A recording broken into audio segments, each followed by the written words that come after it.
So, Olga, are you happy with everything now? Oh, yes, it's a great house, a nice place. But you have to admit, Ivan, when that cafe was noisy and smoking right under your windows, it was impossible to live here. No, I'm not against shashlik, of course, even though I don't eat meat, but smelling that smell all the time, it's just impossible. But now it's a completely different matter. Olga, I'm used to keeping my promises. I agree. Oh, thank you. I wouldn't want to seem pushy, Olga. So, when can we close the deal? We can sign the purchase agreement for the house and land tomorrow. I have everything ready, basically. The money is in a safe deposit box at the bank. The notary is ready, so it's no problem. And Ivan, if it's not a secret, how did you manage to resolve the issue with that shashlik maker? Well, what secrets are there, Valia? I just have good connections in the village. So, tomorrow I'm coming to your office, and we're going to see the notary. That's right. Yes, we agreed. Then tomorrow. Okay.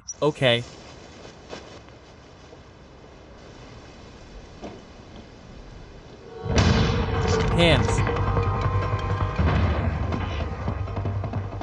Ivan Nosyrevich. Yes, Nosyrevich, you have no right. Let me go. You're being arrested for organizing the arson of a cafe, which resulted in the death of a person, and also for the murder of your accomplice, Czaplin. I don't know any Czaplin.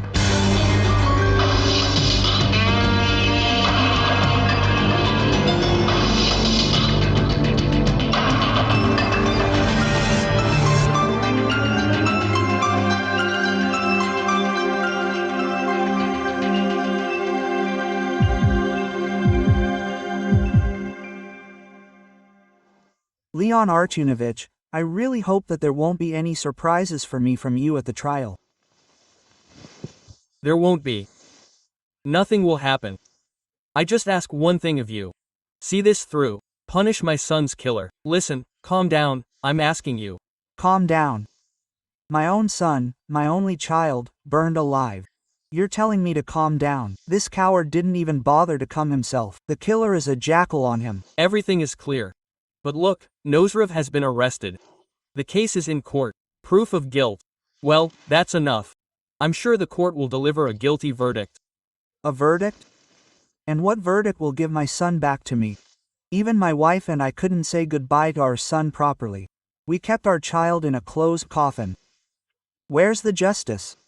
Nothing. I will fulfill my duty as a father. I have already sentenced this family. Listen, let's not do this. Let's not take any initiative. Otherwise you'll end up trading places with them. Okay, give me your summons here.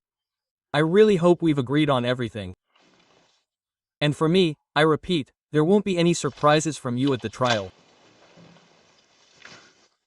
I won't back down. Punish him, or I'll punish him myself. Listen, that's it, I understand everything. I hope we've agreed. Goodbye.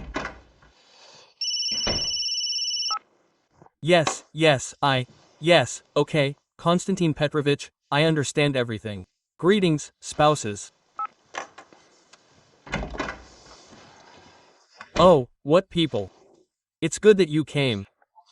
Listen, they called me, they say Nosyrevich wants to meet with me. In person? In person? But if a suspect wants to meet with the prosecutor on the eve of trial, then old man, don't expect anything good. Just kidding. Just kidding. Yes, seriously, this Nosyrevich tried to turn the public against me, tried to threaten me with Europe, tried to complain there. Oh, by the way, did his wife come to see you? No, why his wife?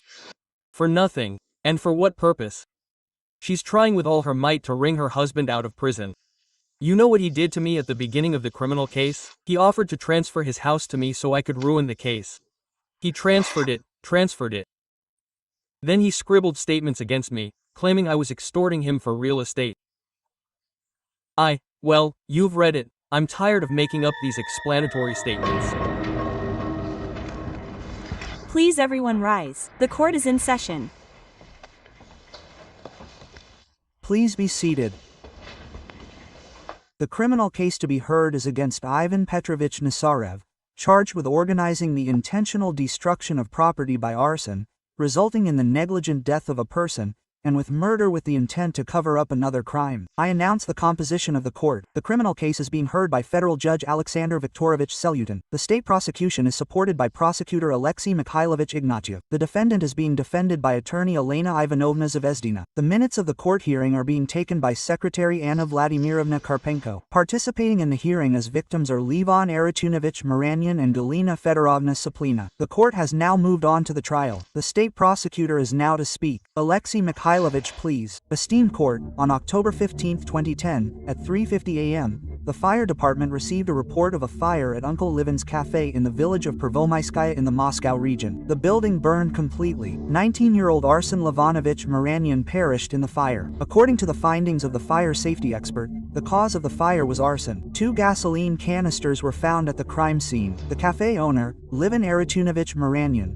born in 1968, and the father of the deceased, caught the perpetrator at the scene. The victim identified the arsonist as a local resident, previously convicted Konstantin Mikhailovich Czaplin, born in 1983. Czaplin was placed on the wanted list. On October 18, 2010, Czaplin's body was discovered in a forest belt near the village of Prvomaiskaya. According to the forensic medical examination, Czaplin died of asphyxiation on October 15 between 5 o'clock and 10 a.m. During the preliminary investigation.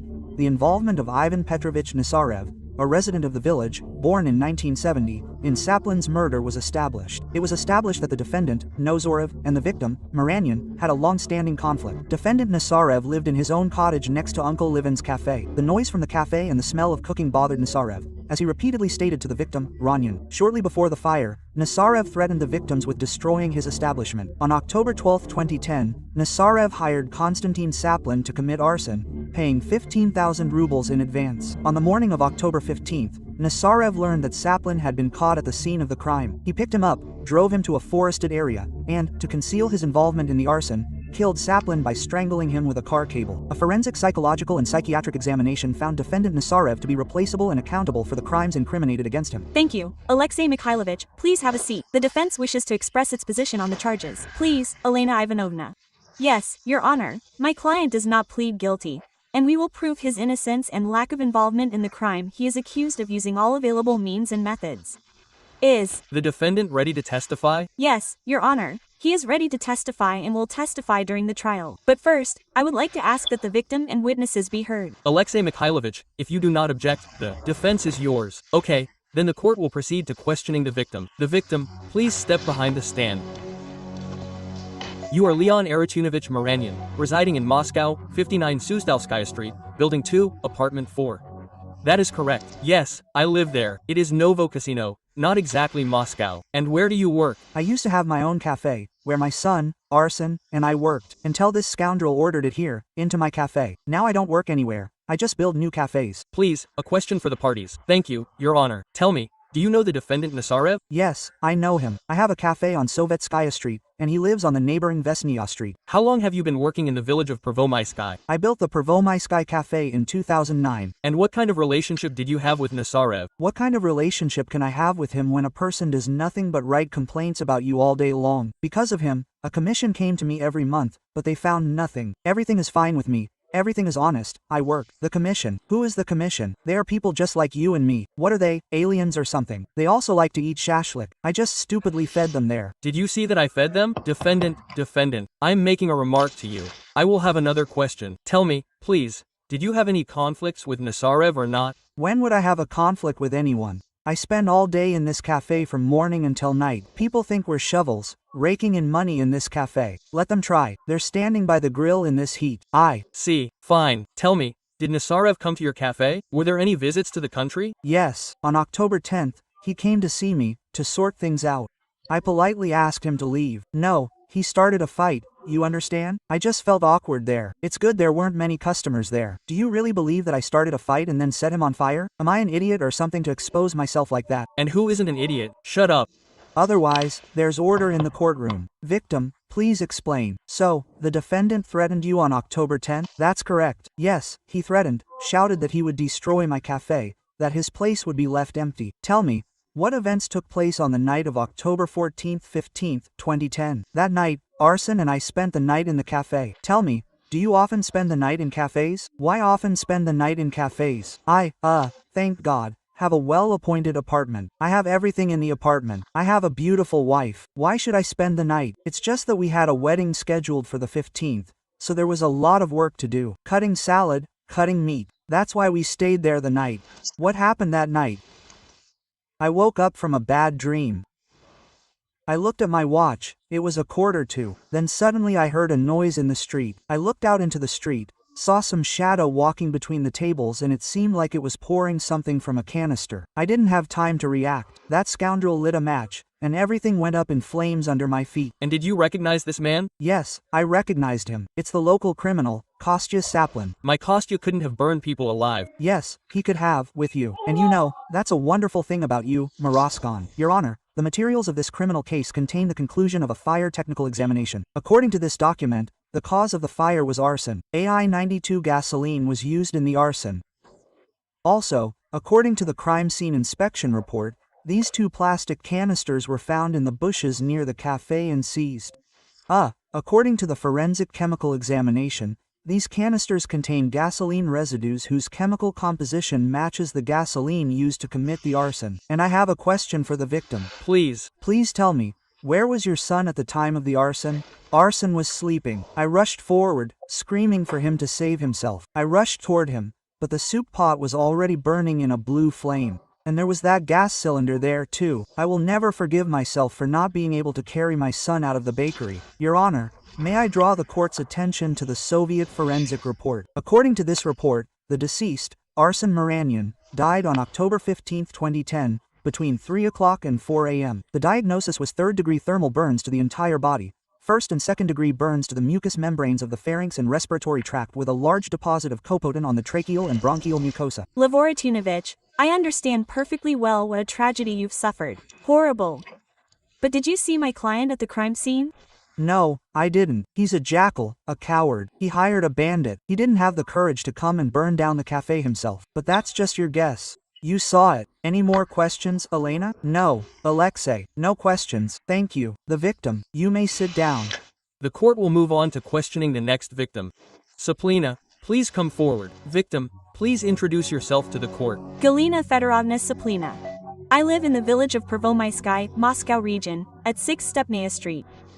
Do you work? Yes, at the carriage repair depot. Please, a question for the parties. Alexei Mikhailovich, Galina Fedorovna, what can you tell us about the case currently being heard? My husband, of course, was a good-for-nothing. In 2006, he ended up behind bars through stupidity. He wrote tearful letters to me in the zone. He said he had given up criminal activity. He begged me to wait for him, and I waited. There, I see. Tell me, are you acquainted with the defendant Nosyrев? Why should I get acquainted with this crook? Domin has built himself higher than the trees. He doesn't treat us like people. Levon is a shashlik maker. He's okay. Although he also charges 200 rubles for a shashlik of rotten meat. My shashlik is always fresh. It's the spice, the marinade smells. Tell me, you just said it was rotten meat. Didn't you like the smell that was spreading around the cafe either? Yes, there was a smell, and there was music, and it was noisy too. Tell me, what do you know about the conflict that took place between the defendant Nosyrев and the victim Muronian? Well, the same as everyone else. We have simple people in Prvomaiskoy, and Nosyrев immediately started imposing his own rules. Either build him a fence, or dig up his garden beds. Well, our guys sent him away a couple of times. I offered them money. These guys are just drones. Defendant, silence during the interrogation. Tell me, was your husband acquainted with Nosyrев? Yes, to his misfortune. I saw Kostya with Nosyrев. And tell me, when did you see your husband meet with the defendant? It was around the 11th. Yeah, what? Also struck me was that Nosyrев didn't even get out of his car when he talked to my husband. What a lord he is. Do you know what they talked about? My husband was coy, didn't really say anything, and then that evening he immediately brought 15,000. He was so proud. He said he found a good job. Nosyrев hired him to fix a case. I see. And do you know what job they were talking about? Yeah, I didn't get it. My husband didn't really say anything, but my heart immediately started to ache. I immediately realized that my Kostya getting involved with Nosyrев was no good. Okay, let's leave female intuition for now. Tell us about the events that took place on the night of October 14th to 15th. Around 11 p.m. My Kostya left the house. Well, I was restless. I couldn't sleep. Well, at about 4 o'clock I dozed off. The noise woke me up. I looked out the window. There was a commotion in the village. I looked out the window, and it turned out the barbecue was burning. And when did your husband return home? It was just after 4. At first, I heard his voice. He was standing by the gate and talking to someone on his cell phone. Did You hear the gist of that conversation? Who was he talking to? How was it? What was it about? Yes, my husband was nervous. He even stuttered. Yeah. But he said that he was seen and that he needed to leave urgently. He also wanted to meet with the person he was talking to and demanded that I give him the remaining money, $15,000. What happened next? My husband came in. He smelled strongly of gasoline. He was completely confused. For some reason, he started asking me for forgiveness. Well, then he started telling me that he was leaving now, but would definitely come back and take me with him. And when did your husband leave the house? At 8 a.m. A large car pulled up to the house. I immediately recognized Nosyrev's car. Tell me, please, did you ever see your husband again after that? No, I didn't. Alive. Your Honor, indeed, from that moment on, no one saw Konstantin Czaplin alive, and 3 days later, his body, as I said, was found in a forest belt right next to the village of Prvomaiskaya in the Moscow region. Tell me, victims, did you see my client on October 15th at 8 a.m.? No, but the car was definitely his. Any more questions from the victim? No. Alexei Mikhailovich, there are no victims, thank you. You may sit down. The court will now proceed to questioning witnesses. Please call witness Rumyantseva. Witness, hello. Take the stand.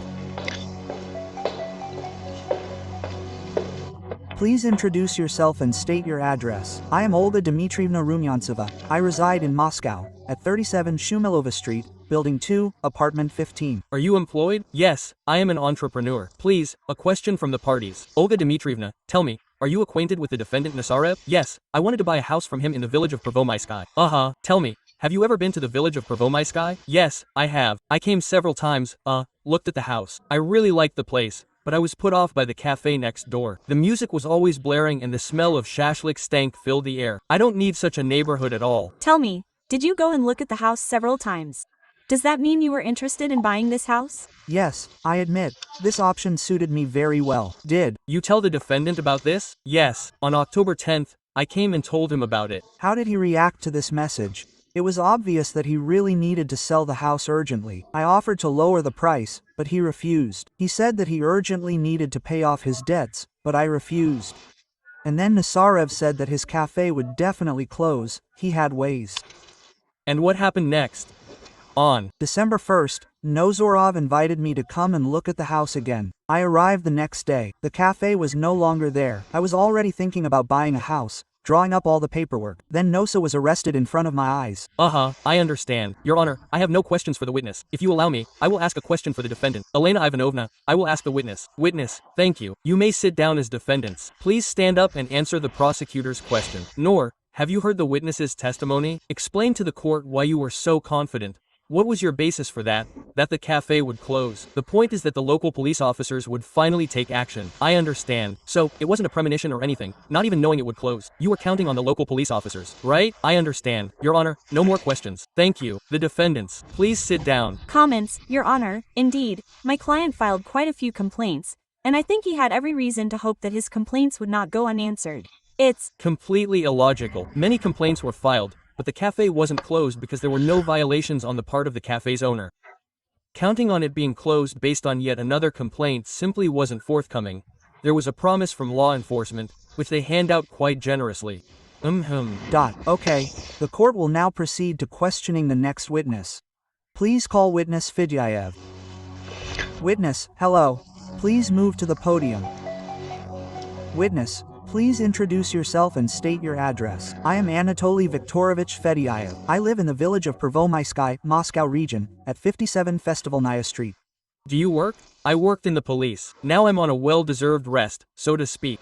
Please, a question from the parties. Anatoly Viktorovich, before your well-deserved rest, in October of 2010, you worked as a district police officer in the village of Prvomaiskaya, Moscow region? Yes, sir. The Nosyrev case was my last one. I understand. Perhaps you could tell us something about the conflict between Nosyrev and Muronian? Snitching is what keeps the authorities from doing their job properly. Nosyrev, for example, is just such a quarrelsome man, and he inundated me and the head of the municipality with complaints about citizen Mouroнян. By the way, apart from Norio, no one complained to me about the noise in the cafe.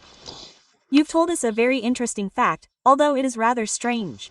Did my client complain to you in writing? And how did you respond to these complaints? I took action, went to Mouroñan's to inspect. What are you talking about? What inspections? He ate shashlik, went to Mouroñan's to eat. They saw him there almost every day. Check. Anatoly Viktorovich, tell me, what motivated the defendant's hostile attitude towards the victim, Mouroнян? Nor almost never lived in the village. He'd come twice a month on weekends and demand that everyone tiptoe around and not disturb his peace. Norov wanted to sell his house. The noisy neighbors were simply driving up the price. He asked me to help. And when did this conversation take place? October 11th. Anyway, I told Nozorov that I was a local police officer, not a realtor, and let him solve his problems himself. And Norov said that now he would definitely solve his problems himself. Yes, he took a bribe. But asked not to hold a grudge against him later. I turned him down, but he said I'd have legal problems. So here I am, sitting here, corruption. That's it. You came to me with a constructive proposal, offered me money, but I told you to get back to me with something like that later. It'll be a hassle. Defendant, you like to build constructive relationships with law enforcement, right, Ivan Petrovich? Normal relationships with law enforcement. Hello. Thank you for agreeing to meet. Have a seat. The investigators already started ignoring me. What did you want to tell me, Nozrev? I think we can do business with you. We can. In fact, we do. This is a criminal case under particularly serious articles of the criminal code. Well, yes, of course. I have, so to speak, a constructive proposal for you. I'd like to say, I want to make a deal with you. That is, I simply want to make your work, so to speak, easier. And I won't hide my fate. That's it. Let's do it this way. I'll plead guilty to arson, yes, that's it. And, let's say, the murder of Czaplin. You're dropping the blame on me. Do I understand correctly that you want to confess to hiring Czaplin to set fire to the victim Mouroñan's cafe? Citizen prosecutor, I didn't tell you that. Wait, then why are you incriminating yourself? Well, I understand that if I fell into the hands of your accomplices, especially if I ended up here in the dock, they won't just let me out of here and they'll definitely increase my sentence. Let's do it this way. Let's say, as I already said, plead guilty to this arson, right? Right. Well, the rest, well, let the judge decide. So what? Not at all. You have a strange idea of dealing, Nosyrevich. I have more than enough evidence for both of your incidents, and in court, I'm sure, they'll return a guilty verdict. You will get full justice for everything you have done, as is due. And I promise you this. The interview is over. Take the accused away. There will be more questions for the witness. I have a question about the case. Tell me, please. Did you participate in the investigation of Czaplin's murder? I participated. I interviewed the residents of the village. Any more questions, colleagues? No questions. Thank you, witness. You may be seated. Please call the witness Sveridova. Witness, hello. Please come to the stand. Please introduce yourself and state your address. Hello, I am Raisa Petrovna Sveridova. I live in the village of Prvomysky, Moscow region, Stepnaya Street, Domvo. Do you work? Yes. I have my own grocery store in the village. Questions for the parties, please. Your Honor, extend the chiefs. Yes, please. Tell me, Raisa Petrovna, do you live next door to the victim, Czaplina? Yes, Galina and I live just across the fence. So, were you also questioned when they investigated the murder of your neighbor, Czaplina? Of course. Fedyaev, our local police officer, came to see me on October 31st. And what did Fedyaev ask you? He didn't ask at all. He came to me from the doorway and said, "Did you see this man on the morning of October 15th? He showed me a photo, and in it, Nosyrevich was standing by his car. He looked at me like this, and I said, I didn't see anything like that. And he said to me, Raisa, like Yakubovich, Raisa, take a good look at the photo and give the correct answer." That is, in other words, pressure was put on you. Fedyaev really wanted me to identify this Nosyrevich. He also put pressure on Czaplina, in principle, so that she would identify him. I heard everything. The most interesting thing is that this man, when he wore shoulder straps, was a real beetle. He extorted such money from our honest businessmen through the roof. It's good that he was fired from the authorities. Tell me, do you still have the photo that was shown to you? Yes, I have. That is, he gave it to you? There, yes, he left it with me. She's Lying, Your Honor. Yes. What do you mean he's lying? Here's a photograph. What does that mean? No, I didn't leave the photograph. I had a photocopy of the paper. Maybe you had a photocopy of the photograph. You don't live in the village. You will answer for your words. How will I answer if I have the photograph in my hands? Where did I get it? Wait for it. Your Honor, indeed, according to the personal data, the witness Vidyayev failed the recertification in April 2011 and was dismissed from service. That is, accordingly, he could have committed the offenses that the witness has just told us about. And I ask that you question the testimony of the victim Czaplina, which we heard at the court hearing, because she was also shown this photograph and she was also pressured. In this regard, I ask that this testimony be considered inconsistent with the requirements of the law. Your Honor, I object. Firstly, Czaplina did not say that she was pressured. That's one. Secondly, I don't believe Sveridova's testimony. I'm assuming she was given this photograph. If the detectives had given everyone they interviewed a photograph, then, in principle, the Ministry of Internal Affairs would have gone broke just on these photocopies alone, Your Honor. However, since the defense asserts compelling circumstances related to the admissibility and relevance of the evidence, I ask the court to postpone the hearing for at least 3 days to examine this evidence. Your Honor, there's really no reason to doubt the witness's testimony. Besides, that would have prevented this group from working in a criminal case. And since it was the district police officer who interviewed them, not an operative, and district police officers are usually insiders, naturally, he could have left this photograph behind. Therefore, I have very serious doubts that witness Czaplina's testimony is objective. It's good that you doubt the professionalism of the district police officers. It's good that the district police officer didn't leave his service weapon behind, nor did he leave his uniform there, and so on. Why your boyfriend? So, it's not just my assumptions. Sveridova, please sit down for now. I ask that the court hearing be postponed. The court is adding the aforementioned photograph to the case file. Alexei Mikhailovich, please study it. At the same time, I do not grant your motion for a postponement, since I believe that it will delay the consideration of the case. I think that a 3-day break will be enough for you to study the new circumstances. The court declares a 3-day break in the consideration of the case. I ask everyone to stand up. Vanya, the most important thing is not to worry. I did everything as you said. You, Anatoly Viktorovich, are a corrupt element. You sent my whole case down the drain. Did you also believe this Sveridova? Do you even know how she earned money for her store? She was a prostitute, and she remains a prostitute. You'll write a statement about prostitution later, and most importantly, how do you know about this? Will you tell? Let's get to the point. This is your photograph. Tells me the truth, not the truth. At all. No, I just had a notice posted, a piece of paper from Kasernaya, and here's a color photo. Where do we get such luxury in our department? Sveridova's lying. Repent, Vidyayev. I'll ruin your whole life if you lie now. Well, yeah, I'm no saint. I worked the land, got dirty, but I had no interest in this. I'm telling you for sure. And with Sveridova, if we don't slip her some money, she'll sell her own mother. Where was your eloquence before, Anatoly Viktorovich? Listen, what good is his eloquence now? Are we going to reveal details of our personal life with Sveridova in court? And where did that photo come from, anyway? We should question Sveridova, but time is running out. Listen, don't even think about it, don't even go there. Give her a wide berth. We don't need to be accused of pressuring defense witnesses.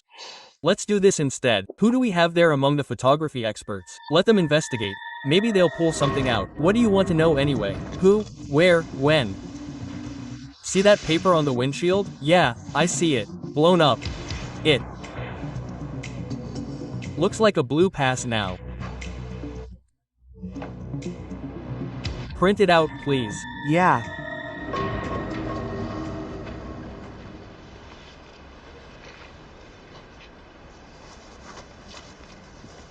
Do you hear me, uncle? You should get out of here. No need to be rude. Call me the manager. I have a couple of questions for him. So, what can I tell you? Mr. Osaryov has been renting an office from us for quite a while, and I haven't noticed anything criminal about him. Please, take a look at this. Maybe it will look familiar to you. I've seen a lot of these on your cars. Yes, that's our pass. We started issuing the blue ones in November 2010. You sure you're not confused? Well, that's my job. I can show you the order issuing the passes. Well, then, let's go see what you have. Oh, I don't know, Rena. I'm worried about this case. Don't worry. Everything will be fine. I don't know. I'm just kind of nervous. No, you see everything fine. He'll tell you. Everything will be fine. Don't worry. The Court hearing for Ivan Petrovich Nosyrevich is declared continued. Your Honor, allow me to begin by drawing attention to the photograph presented by the defense at the previous hearing.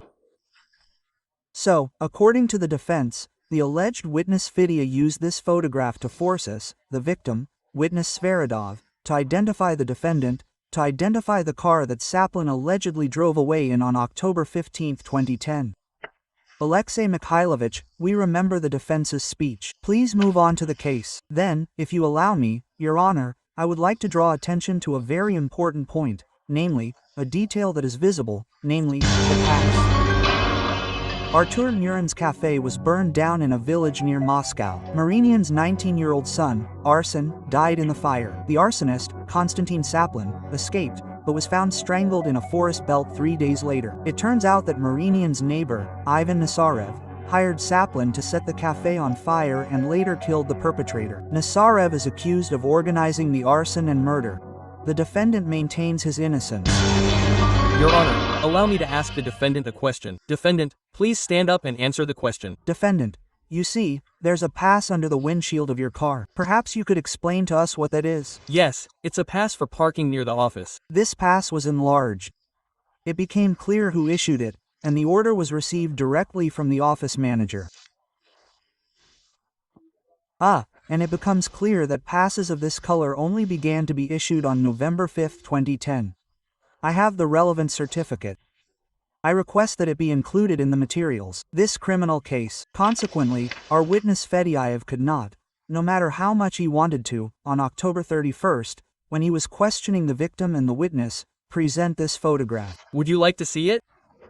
No, Your Honor, I do not want to see it, since I believe that this certificate is meaningless given that he could have questioned them earlier or later, and drawn up the documents whenever he wanted.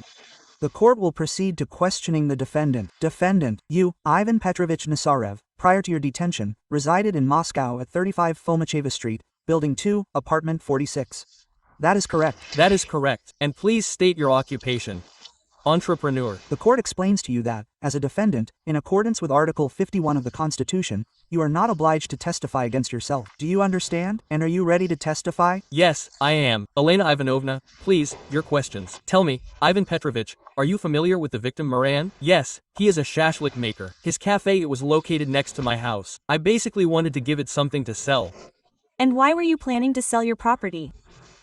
Because of the unbearable conditions created by this man. The music is constantly blaring, day and night, and the stench of that shashlik is simply unbearable. In the summer, every summer resident has both shashlik and music in their yard.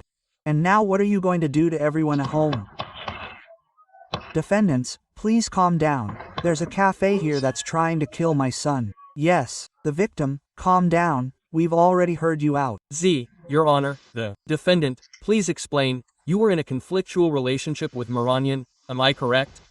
Well, you could say that. I have a question for the defendant. May I? Yes, please. Tell me, defendant, were you acquainted with the man named Czaplin? I have no idea who he is. But my wife says that a group of people saw you with her husband, Mr. Czaplin, who is now dead. You never know who they might have seen me with in the village. As soon as I stop, drunks immediately run up and start begging for money. My husband wasn't a beggar. He didn't beg for money. I understand. So, as far as I understand, you didn't stop in the village. Your Honor, may I draw the court's attention to the fact that during the search of Tsaplin's house, cash was found and seized. 10,000 rubles in 1,000 ruble bills.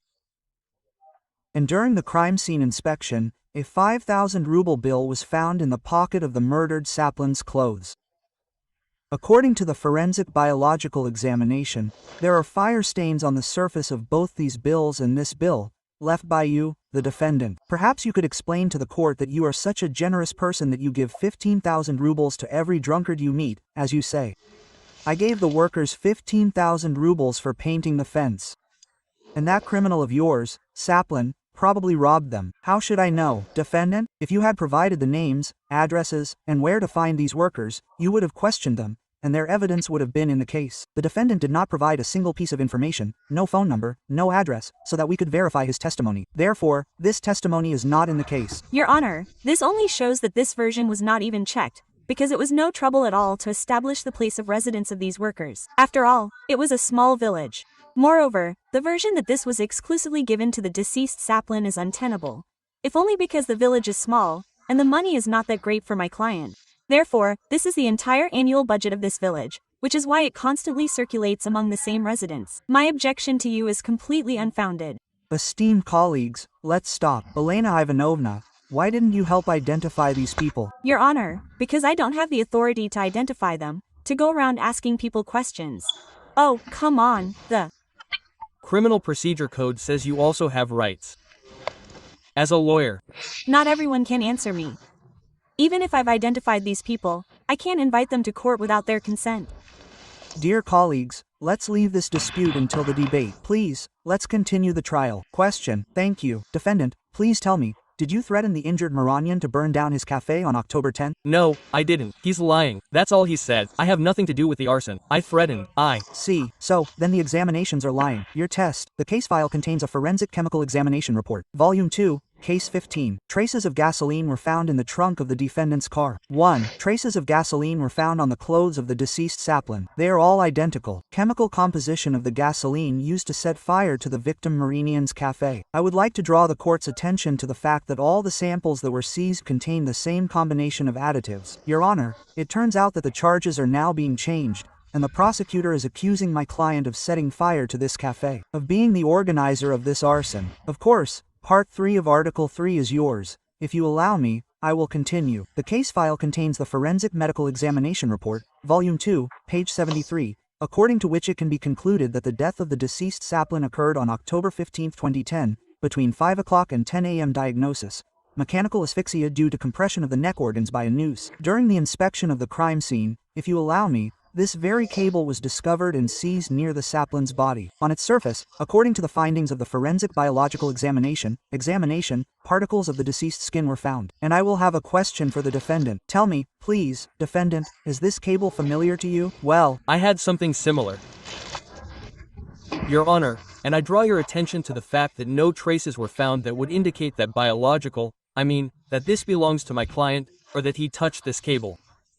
Of course, Your Honor, this cable lay in the forest for 3 days, lay in the rain. But I draw the court's attention to the fact that no sweat or grease traces were preserved. But according to the conclusions of the forensic chemical examination, the lint from the coating, which is identical to the coating in the trunk of the defendant's car on the weapon used to commit the crime, were perfectly preserved. And I will also have a question for the defendant. Perhaps you could finally explain to us whether you were involved in Czaplin's murder or not? No, I was not involved. Do you insist on that? Yes. Why should I even go to Moscow? I was in Moscow. I wasn't in the village or in the forest belt. It looks like this cable was stolen from me. Then let's continue. Your Honor, according to the crime scene inspection report, Volume 1 or Made 24, tire tread marks were found near the body of the deceased Czaplin. This mark, according to the conclusions of the trace examination, was made by the tires of your car, the defendant. Moreover, Your Honor, soil particles were found on the tire itself. And according to the conclusion of the soil examination, this soil matches the composition of the soil from the crime scene. Before the judge, perhaps you could explain to the court, were your car tires also stolen and rolled where Czaplin's body was found? I was going mushroom picking that day, and perhaps even drove past that place. Mushroom picking in October. Listen, what productive areas do you have, Your Honor? I draw the court's attention to the fact that, according to the crime scene inspection report, on the passenger seat of the defendant's car, the hair of the deceased, the murdered Czaplin. Perhaps you also took him mushroom picking with you, Judge?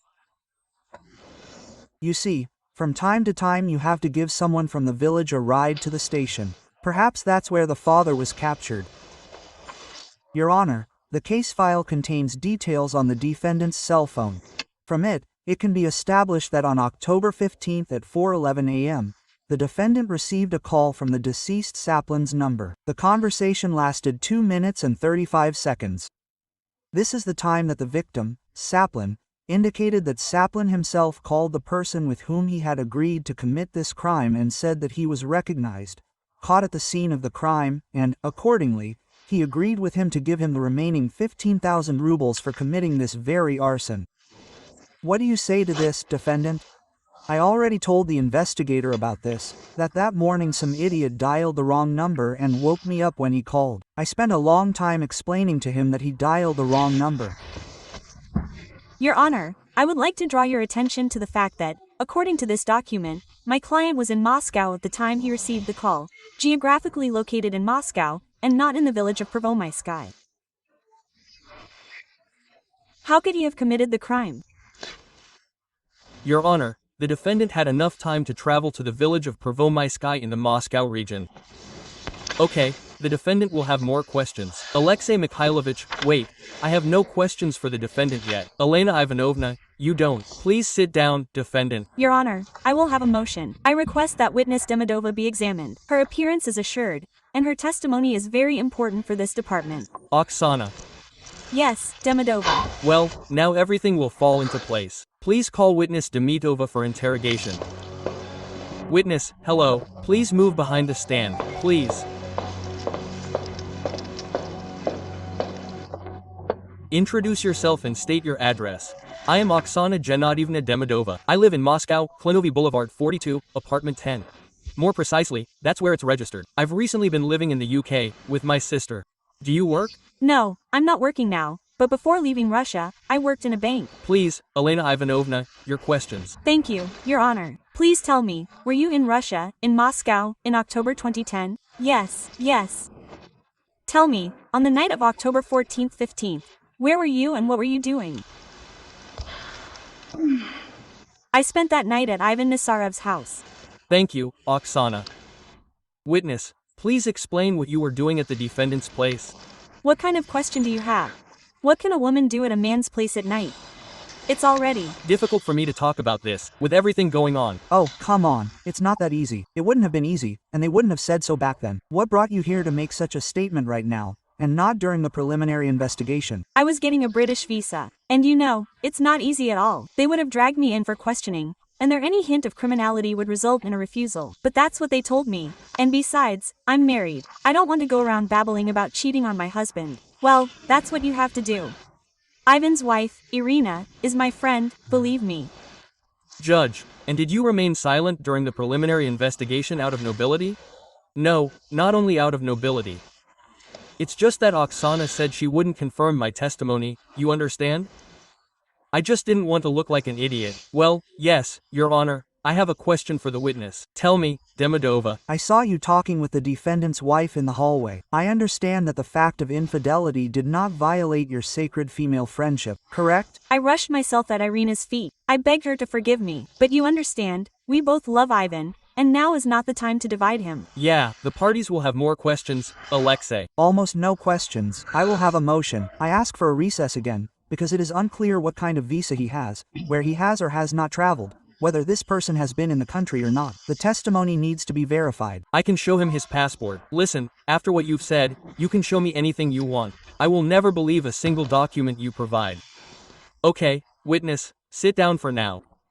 Alexei Mikhailovich, such a delay in the trial is unacceptable. Your Honor, if this were an abuse of one's rights, then yes. But in this case, you see, the defense brought in a new witness. And in this case, providing an alibi for the defendant, it cannot go unchecked. Which the investigation did not check. This witness didn't exist, and perhaps the situation he is describing never happened. Alexei Mikhailovich, the court is only giving you 3 days. A 3-day recess is announced. What? How did it go? Everything seems fine. Let's get out of here quickly.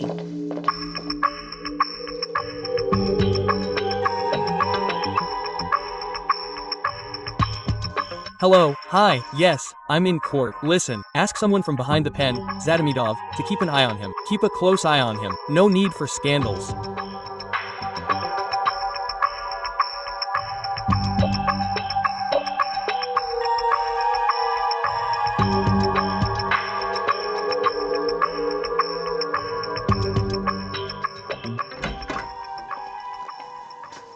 Are you still poring over the documents?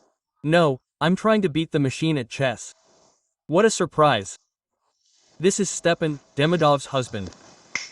Listen, what a high-minded relationship. You and I can't understand. After all, what a coincidence. This Nosyrev is a co-founder of Demidov's company. That is, a family friend is doing everything she can to shield Nosyrev. Listen, you and I are the ones being led astray, and we can't do anything. You should be called as a witness in court. No, well, that would be gossip rather than. Well, the very credible gossip is that the wife and mistress have teamed up to help Nosyrев. Listen, we need to in any case, prove that Demidova was not with Nosyrев on the night of the crimes. I'll have to question the janitors again, but there's an investigation for that, so I'm off. They dance. They dance. What are they singing? Great, good, They go to school. They go to school. Okay, grannies. goodbye. Hello, Sergei Petrovich Strelnikov, Mikhail Kuzmich, the local security guard. Mikhail Kuzmich. So, you note all the cars that entered and left the parking lot? Exactly, right, is there a recording for October 2010? The Court hearing on the charges against Ivan Petrovich Nosyrев is declared open. Your Honor, I motion for the re-examination of witness Demidova. Demidova, please move behind the podium. Your question, please. Hello, thank you, Your Honor. Demidova, perhaps you could remind us when your bank's business usually starts, including in October, on October 15th, at 9:30, like everyone else. What does that have to do with it? Besides, I'll explain now, Your Honor. We received an extract from the register of cars entering and exiting your parking lot. You have one near your house, yes, you know perfectly well, and you use it. So, on October 14th, Ms. Demidova parked her car at 11:50 p.m., entered the lot, and on October 15th, left the lot at 7 a.m. Perhaps you could explain to me how you got to the defendant's house from your house. You live in completely different parts of Moscow, as far as I understand. Well, I don't remember. Did you take a taxi? Oh, I remember, but we had a few drinks. I couldn't drive. We Couldn't, and were you able to drive at 7 a.m.? Of course, no crime or administrative violation was identified. But in this case, Your Honor, all of this points to only one thing. The distance between your houses, between Nosyrev's house, and yours, can be traveled in about an hour, and that's even without traffic. So, if you're saying you were at Nosyrev's house, you should have gotten up at 6 a.m., reached the parking lot at 7 a.m., and then gone to work. So, Your Honor, Nosyrev could have easily gotten ready at 6 a.m., gotten up, left, and been in the village of Prvomaiskyi in the Moscow region by 8 a.m., or he's lying. And in any case, Nosyrev had 1 hour to get there and meet Tsaplin. And Tsaplin has already seen him there. Thank you. The parties will have Elena Ivanovna present, and there will be questions for the witness. No, Your Honor, no questions. Thank you, witness. You may sit down. The parties will have additions to the trial. Alexei Mikhailovich. Your Excellency, I have no motion to add. Elena Ivanovna. No, Your Honor. The Court declares the trial closed. The court proceeds to pleadings. The prosecution is now invited to participate in the pleadings. Please, Alexei Mikhailovich. Thank you, esteemed court, esteemed participants in the proceedings. It is clear to us that Nosyrев had a conflict with Muranian. Moreover, this conflict would have continued at the level of the complaints you systematically filed, Mr. Nosyrев, but you needed money, and in this case, you decided to use Tsaplin's help to resolve your problem related to the sale of this house. But things went a little wrong. Tsaplin burned down the cafe. By chance or tragedy, Muranian noticed it that day. And by a tragic accident, his son perished in that fire. And this terrible crime, in turn, pushed Nosyrев to kill Tsaplin. Tsaplin, who was spotted at the scene of the crime and who could directly point to Nosyrев as the mastermind behind the arson. And then he decides to kill Tsaplin. And the evidence I presented to the court here, presented to the participants in the trial, clearly demonstrates that Nosyrев was at the scene of the crime, that his cable was the weapon used, and that Nosyrев had the motive. Moreover, he was identified by the victim, Tsaplin, as the man with whom the deceased Tsaplin had last communicated. All this suggests that the crimes, organizing the arson and the premeditated murder or concealing another crime, were committed by Nosyrев. This is a particularly serious crime that requires an appropriate punishment. A punishment that is appropriate to the goals should serve to restore the rule of law. Therefore, I believe that a sentence of 18 years imprisonment in a maximum security penal colony meets these goals. Thank you, Your Honor. That's all I have to say. Thank you. Please be seated. The defense will now speak in the closing arguments. Please, Elena Ivanovna. Thank you, Your Honor. Your Honor. Let's address whether my client committed this crime. Judge for yourself. Biological traces of the victim were found on the cable, which is presented here as the weapon used to commit such a heinous crime as strangulation, but not my client's, apparently because they were washed away by the rain.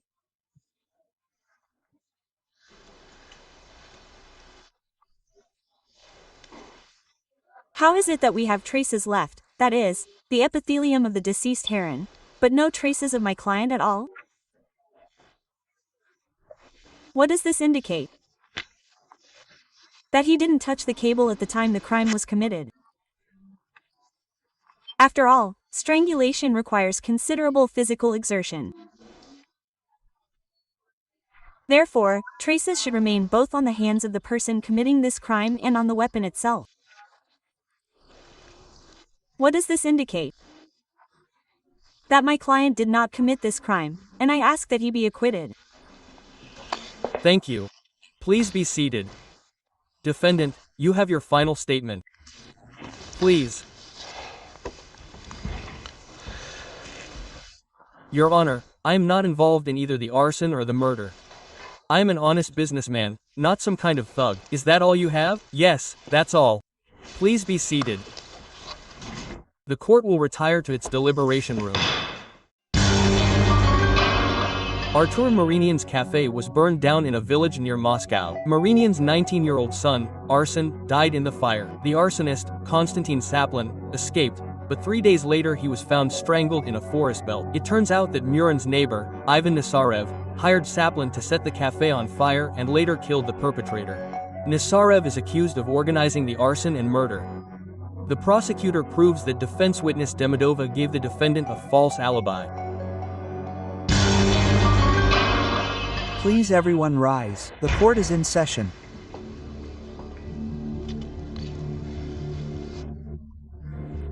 The court found Ivan Petrovich Nосырев guilty of the crimes under Part 3 of Article 33, Part 2 of Article 167, and Clause 1 of Part 2 of Article 105 of the Russian Criminal Code and sentenced him to 18 years imprisonment in a maximum security penal colony.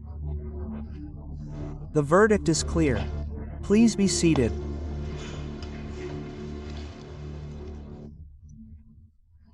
In this case, it is necessary to distinguish between two crimes, and, accordingly, evidence was gathered for both.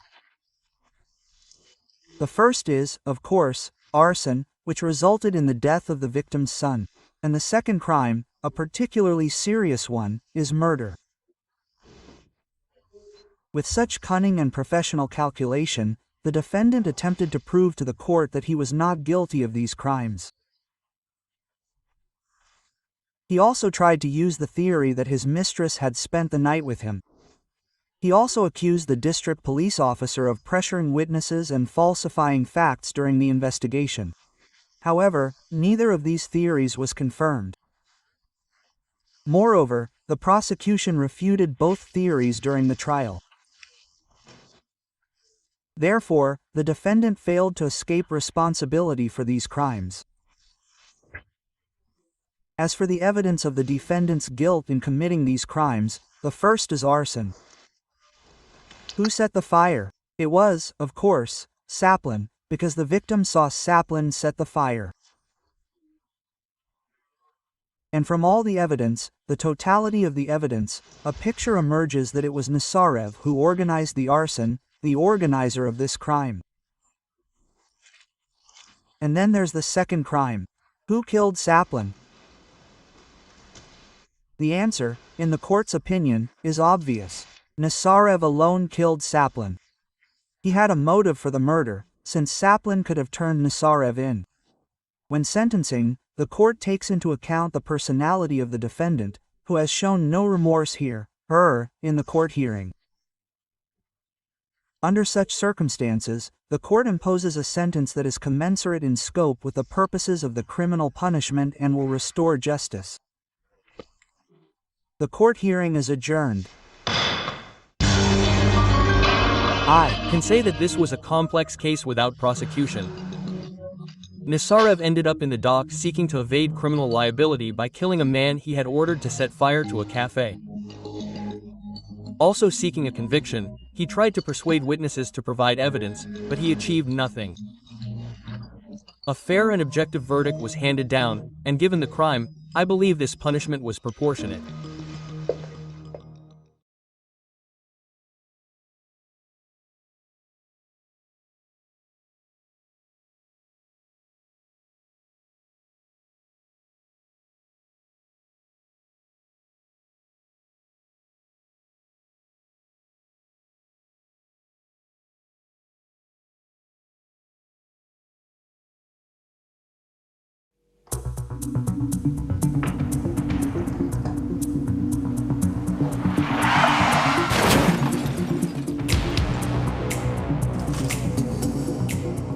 Ой, батюшка. Ма, что там случилось? Опять на нашем перекрестке парня какого-то сбили. Я же говорю, заколдованный этот перекресток. Слышь ты, бестолочь, ты долго этот кран еще мучить будешь, а? Не, ну чему тебя в техникуме учат? Потерпишь. Я вообще-то не в водопроводном учусь, а в железнодорожном. Ты как паразит с матерью разговариваешь? Не, ну ты посмотри, ну весь в папашу, а? Ну такой же криворукий. Мне же ужин готовить надо. Жрать-то, небось, хочешь?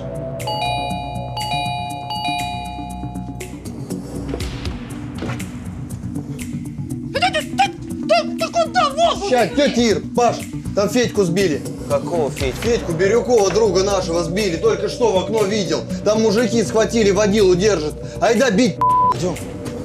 Ты куда? Кран почини!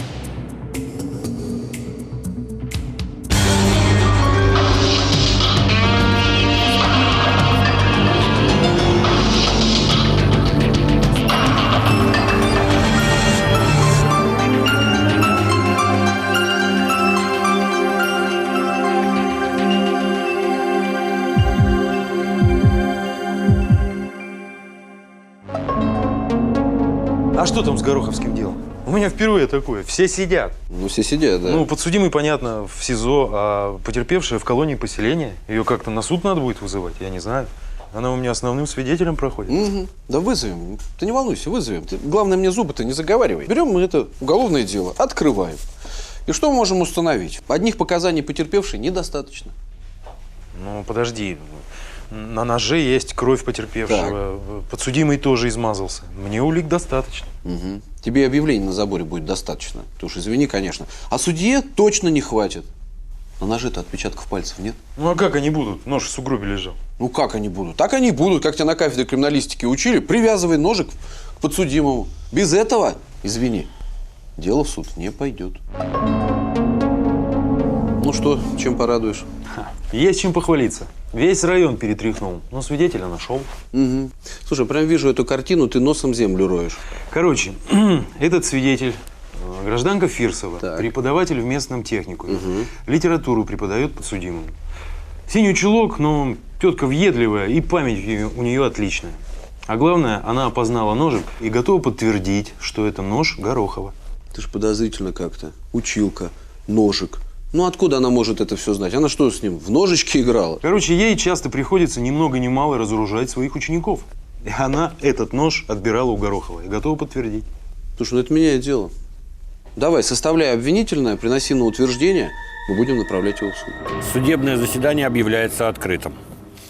Подлежит рассмотрению уголовное дело по обвинению Горохова Павла Леонидовича в убийстве. Суд устанавливает личность подсудимого. Подсудимый, встаньте, пожалуйста. Назовите вашу фамилию, имя, отчество.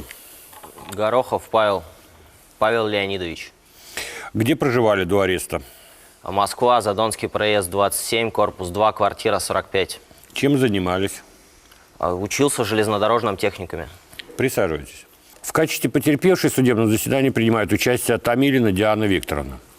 Суд переходит к судебному следствию. Слово для оглашения обвинения предоставляется государственному обвинителю. Благодарю вас. Уважаемый суд, 27 февраля 2011 года в Москве студентка столичного вуза Томилина Диана Викторовна, 19 лет, в районе дома 27 совершил наезд на Федора Бирюкова.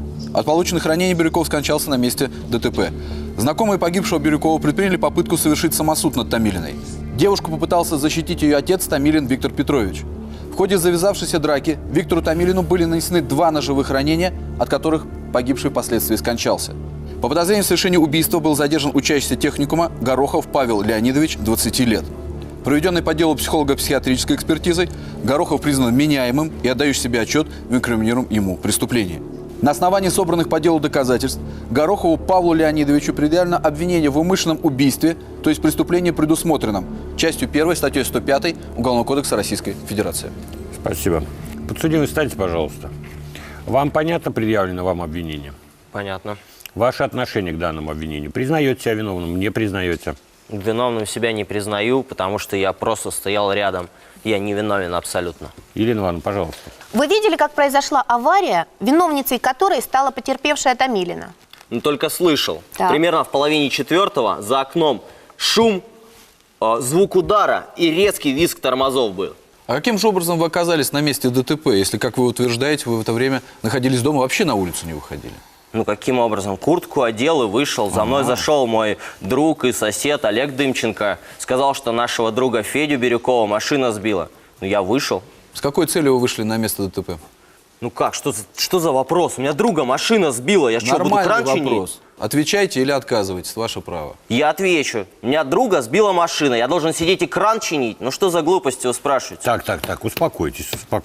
То есть вы хотите донести до всех участников процесса, что ваш друг пострадал в ДТП, поэтому вы не могли спокойно на это реагировать? Ну, конечно, я, Дым и Бирюк, мы же с 5-го класса вместе дружили. С кем вы дружили? Расшифруйте для протокола.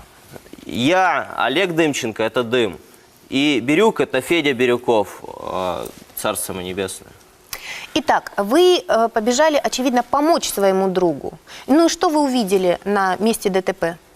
Я прибежал и вижу, Федя лежит на земле, и на асфальте он уже не дышит, не шевелится, он весь в крови. И вот эта вот выдра рядом стоит, по телефону общается, как ни в чем не бывало. Что ты говоришь? Да ты рот свой закрой, урод! Так, давайте прекратим оскорблять Кто он друг такой, друга. чтобы меня выдрой называть? Так, тихо. Я делаю замечание и подсудимому, и потерпевшему. Простите, Ваша честь. Пожалуйста, вопросы. Спасибо, Ваша честь. Подсудимый, правильно я понимаю, опять же, основываясь на ваших словах, что потерпевшая сразу вызвала у вас негативные эмоции? Так а что мне ее на руках носить? Она моего друга только что убила. Еще стоит спокойно, по телефону общается, и мало того, она же пьяная была, она еле на ногах держалась. Ты видел? Ты проверял? Ты идиот! Меня проверяли на месте. Ваша честь, ну сколько Так, можно? потерпевшая, потому что у меня потерпевшая, прекратите оскорблять подсудимого и давайте не встревать. Я вам дам возможность высказать. Вы не первый раз в судебном заседании, и вы должны знать, что каждому свое время. Простите. Пожалуйста, Разрешите, я продолжу. Да. А кроме вас, кто еще был на улице? Там много людей набежало. Пацаны подтянулись, мужиков несколько. Но в общей сложности человек 15 набралось. Скажите, а когда потерпевший приехал на место ДТП? Ну, через 15 он примчался. Сразу быковать начал, с пеной у рта. Девку свою на заднее сиденье своей машины бросил. Лучше бы там на самом деле ее и возил. Покупают прав машин. Я вот пацан, у меня права есть, но я на метро езжу. А ей еще нужно разобраться, за какие заслуги машина досталась. На что намекаешь, идиот? Это мой папа был. Да мне по барабану, кто это был. Мне моя мамка, допустим, машину не покупала. Так, прекратили. И не надо оскорблять, я еще раз повторяю, друг друга. Что происходило после появления погибшего Томилина? Мы хотели просто узнать, при каких обстоятельствах эта выдра сбила нашего друга. А он сразу быковать начал, быка включил, и матом нас кроет, и драку устроил. Между прочим, он защищал меня от вас, от гопников. Так. Да каких гопников? Там так, и гопников-то не было. Успокоились, прекратите. Еще раз прошу. Вопросы? Посидели оба, видите, как теперь владеют сленгом, хоть и молодые люди. Так и скажите, я так правильно понимаю, что потерпевший вел себя очень агрессивно? Да более чем агрессивно. Я же говорю, у моего друга, он Олега Дымченко, кулаком в грудь ударил.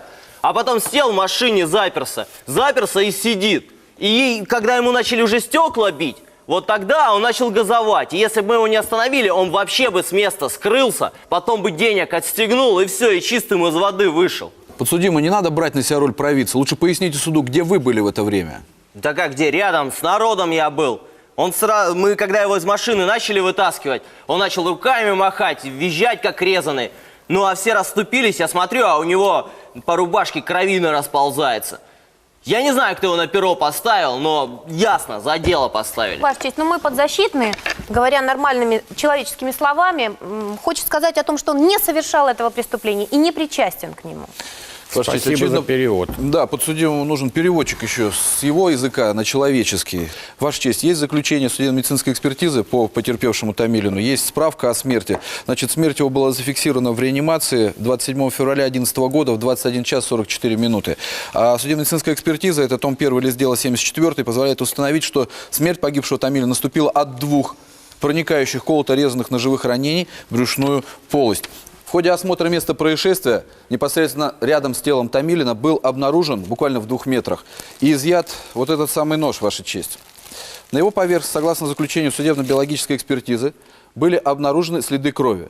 По групповой принадлежности эти следы крови совпали с группой крови погибшего Томилина. Скажите, подсудимый, этот нож ваш? Первый раз в глаза вижу. Нет, мне, конечно, на следствии его показывали, но это не мой нож. Ваша честь, но действительно, согласно заключению этой же экспертизы, никаких следов того, что этот нож находился в руках у моего подзащитного, не обнаружено. Ни фотожировых, ни каких-либо отпечатков пальцев моего подзащитного. На каком основании утверждать, что это его нож? Безусловно, Ваша честь, никаких следов не обнаружено. Но, обратите внимание, нож лежал в снегу с химическими реагентами. С учетом качества этих химических реагентов, они разъедают нашу обувь. Странно, что они вообще не разъели этот нож, и странно, что были обнаружены следы крови. Но, тем не менее, они обнаружены, установлены, и обвинение на них ссылается. Ваша честь, удивительно, что не обвиняют моего подзащитного в том, что он еще эти реагенты разбросал предварительно. Если надо Ведь будет. Действительно остались следы крови. Почему же тогда не остались другие следы? Почему не остались другие следы, Ваша честь? Давайте доказательства либо вопросы. Позвольте, я предъявлю суду еще одно доказательство. Это куртка, которая принадлежит подсудимому. Вы не будете, надеюсь, этот факт отрицать.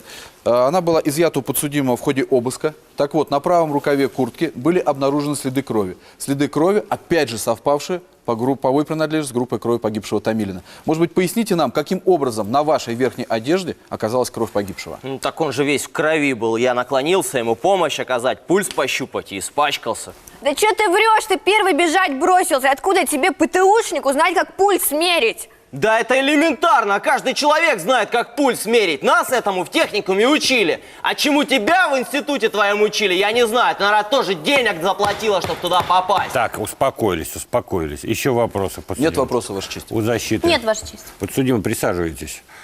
Суд переходит к допросу потерпевшей. Потерпевший пройдите за трибуну. Назовите вашу фамилию, имя, отчество. Томилина Диана Викторовна. Где зарегистрировано? Москва, Новомаринская улица, дом 35, строение 1, квартира 87. Ранее судима?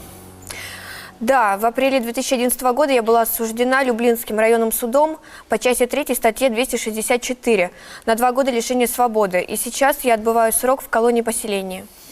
Пожалуйста, вопрос обвинения. Спасибо, Ваша честь. Диана Викторовна, расскажите нам, какие события происходили 27 февраля 2011 года? Мне папа подарил машину за то, что я поступила в университет. Между прочим, я сама поступила, чтобы ты знал. И в январе 11-го я получила права и старалась предельно аккуратно ездить по Москве. 27 числа я решила поехать к подруге в гости. И решила из Марьино на Каширку выскочить. Но заблудилась в этом просто страшном и диком районе Братеева. Да нормальный район, Марьино твое, что лучше, что ли? Это ж не Калифорния, это Марьино. Так, тихо. Давайте к сути. К сути. Я заблудилась, ехала по какой-то улице. Я отвлеклась на навигатор. А когда глаза подняла, то этот парень уже был передо мной. Я не успела затормозить, понимаете? Потом был очень сильный удар. И я очень плохо помню. Я очнулась в машине на обочине. Диана Викторовна, это все события совершенно другого уголовного дела, хотя приговор у нас есть. Давайте перейдем сразу к событиям, которые привели к гибели вашего отца. Когда я вышла из машины, я позвонила своему папе. А потом я пошла посмотреть, что случилось с тем парнем, которого я сбила. Но он был уже мертв. Это была ужасная картина, это было очень страшно. Страшно и стало. Она же сначала свои тылы прикрывать начала, а потом посмотрела, что она сделала, кого она, может, задавила кого-то. Скажите, а кто еще был на месте аварии, кроме вас? Там стали собираться люди очень быстро, очень серая, страшная толпа, масса. И они меня стали тянуть за руки в разные стороны и кричать. Они были очень злые. Так а что нам тебя на руках носить, что ли? Ты только что нашего друга убила. Так, подсудимый, не надо комментировать каждое слово. Скажите, а подсудимого вы видели на месте ДТП? Да, я видела подсудимого, его сразу запомнила, но я не помню, в какой момент он появился. Помню, что он стал кричать и подстрекать всех, чтобы меня наказали. Я тогда поняла, что он друг этого парня, которого я сбила. Но потом, слава богу, приехал папа. Хотя лучше бы он не приезжал. Скажите, пожалуйста, подсудимый угрожал вашему отцу? На самом деле там кричали все, а подсудимый орал, что мы хотим сбежать. Я чувствовала, что вот-вот-вот что-то страшное произойдет. А то, что уже произошло, для вас было не страшно. Это то, что молодой человек в 1 секунду по вашей вине потерял жизнь. Это не страшно. Я ведь не специально. О своих чувствах вы здесь рассказываете. Ваша честь, я все-таки, мы выясняем действительно обстоятельства дела, человек поясняет, да, обстоятельства, но если это происходит с чувствами, подсудимый у нас с такими чувствами рассказывает, а главное, с таким сленгом, что, может быть, ему надо было сделать замечание в данной сленг ситуации. потерпевший ничуть не лучше. И при этом мы видим, что нам девушка рассказывает только о том, как было ей плохо, когда она села пьяная за руль автомобиля. Не пьяная, Елена Ивановна, это не установленный момент. Не надо в данном случае говорить ложные сведения. Да, давайте успокоимся. Вопросы по существу дела еще имеются? Диана, что произошло дальше? Дальше я еле успела спрятаться в машину. В чью машину? В папину, на заднее сиденье. Нас окружила толпа. А подсудимый был впереди всех. Папа пытался успокоить их, но его ударили. И тогда папа сел, чтобы мы отъехали совсем недалеко. Что происходило дальше? Рассказывайте. Что творилось? Да. Дальше все как будто взбесились. Они стали кричать. А еще они меня хотели убить. Они стали бить стекла в машине и выламывать двери. Папа решил с ними пойти разобраться. А я ему говорила, не иди, он меня не послушал. И тогда он ударил его в живот. Скажите, вы видели, как подсудимый бил вашего отца? Да, он ударил его в живот. У подсудимого было что-нибудь в руках? У него был в руках нож, и он ударил его 2 раза.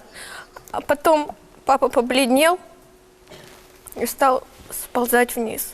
Ваша честь, я обращаю ваше внимание, что в материалах дела имеется протокол опознания, согласно которому потерпевшая не опознала тот нож, который нам сейчас демонстрируется в качестве орудия совершения преступления. Но я точно знаю, что там был нож, понимаете? Да, в деталях я не помню.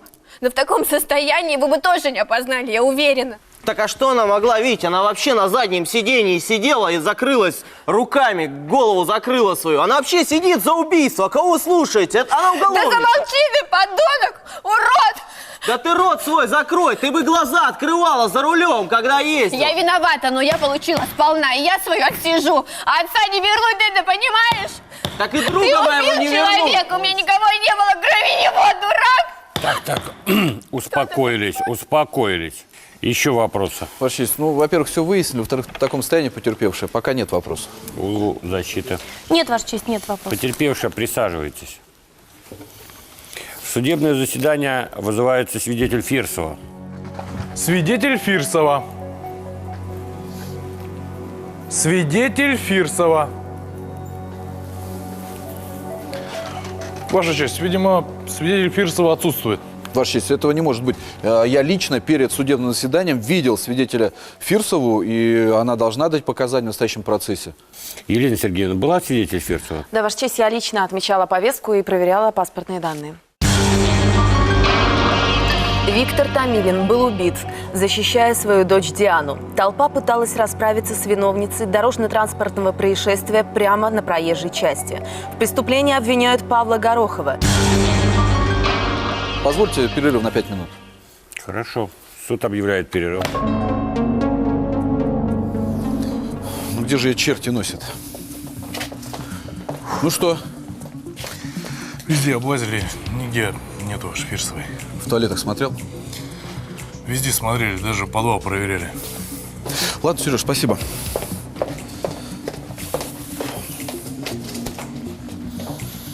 Ну что, товарищ следователь, я тебя поздравляю. У нас Фирсова пропала, да, твой свидетель? Я тебя предупреждал, что эта учительница подозрительная. Ладно, все, давай приезжай ко мне, будем думать, что делать. Слушайте, ну все, здание суда обыскали, да? Свидетеля Фирсовой нет. Мне очень важны ее показания. Ну как же вы, коллега, преступников-то ловите, если даже своих свидетелей найти не можете? Давайте успокоимся. Лена, мы преступников ловим, а с вашей помощью их отпускают. Вы хотите сказать, что судьи выносят неправосудные приговоры? Абсолютно правосудные. Дела приостанавливаются за розыском. Давайте успокоимся. Давайте, что вы предлагаете? Ваша честь, ее показания есть в материалах дела. Давайте огласим судебное заседание. Защита?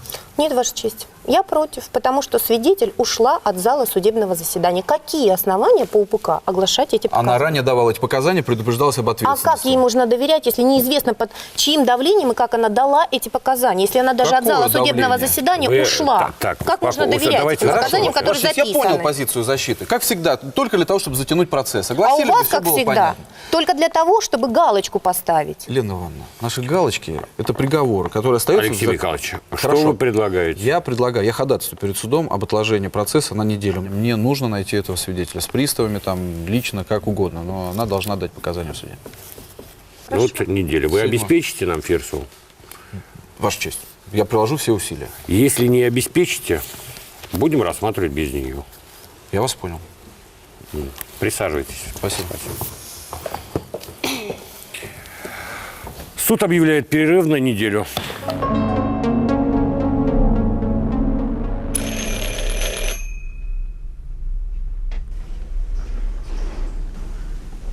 Кто вы? Что вам нужно? Галина Николаевна, вы меня не помните? Я следователь. Я вас допрашивал.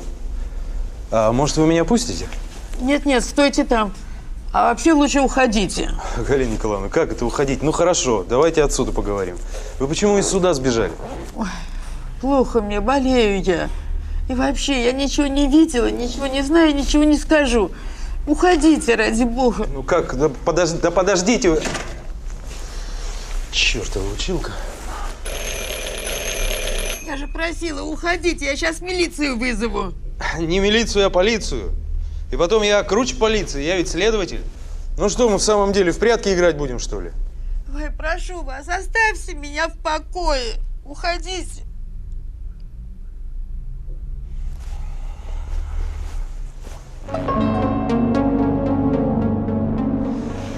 Дурацкая ситуация. Свидетель есть, допросить нельзя.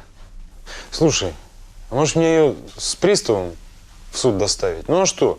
Она повестку получила? Получила. Значит, обязана явиться в суд. Не гони лошадей. Она горела желанием дать показания. И вдруг она запирается дома и вообще носа не кажет. Зачем нам свидетель, который в суде откажется от своих показаний? Ты представляешь, в каком положении мы будем? Ой, слушай, а чего я-то, собственно, напрягаюсь? Я тебе свидетеля привел? Привел. И показания в деле имеются. А Фирсова, между прочим, ты из зала суда упустил. Ты знаешь, давай заканчивай с такими вещами. Я с Фирсовой разговаривал. Она хотела дать показания. Все было нормально. Вот прям перед самым судебным заседанием. И вот в этот короткий промежуток что-то случилось. Слушай, может, ей кто-то позвонил, может быть, кто-то что-то сказал. Давай-ка ты завтра это все выяснишь. А мне тогда смс-очкой сообщишь. Просто я завтра весь день в суде. Судебное заседание объявляется открытым. Продолжаем слушание дела по обвинению Горохова в совершении убийства. Пригласите в судебное заседание свидетеля Васильева. Свидетель Васильев.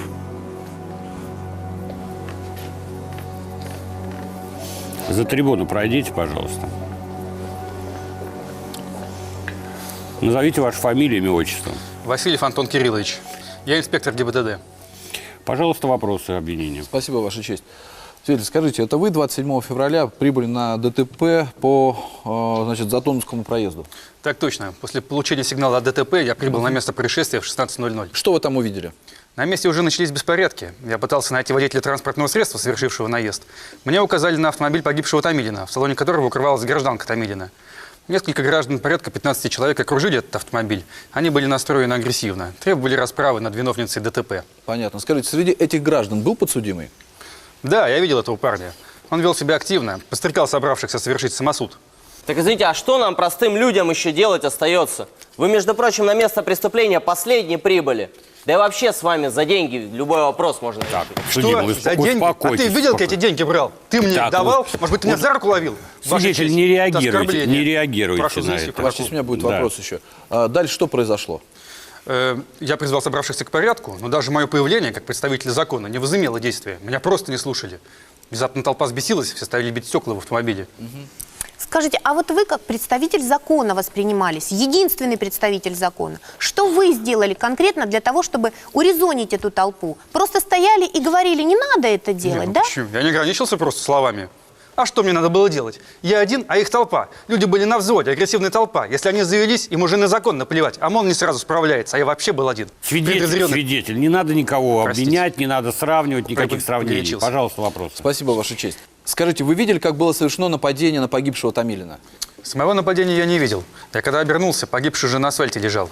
Я как кровь увидел, сразу за табельным оружием полез. Пришлось пальнуть в воздух, чтобы рассеять толпу. Скажите, а вы видели, кто именно нанес ножевые удары погибшему? Говорю же, нет.